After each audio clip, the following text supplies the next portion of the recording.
Pa bili smo danas u prilici da vidimo završne radove fabrike rada i to je dobar primjer valorizacije i prirodnih resursa i proizvodnih kapaciteta. Dakle, u prilici smo da za otprilike jedno mjesec dana budemo svjedoci jedne nove proizvodnje ili bolje rečeno nastavak proizvodnje rade sa investicijom blizu 4 miliona eura gdje će se zaposliti oko 20 ljudi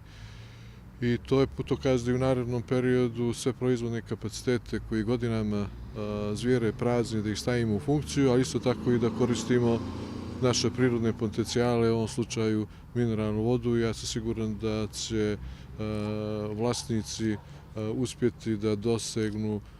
onu proizvodnju i onu prodaju koje je rada imalo nekad, a ubijeđen sam da će za par godina i te brojke sigurno premašiti. Želim da kažem da je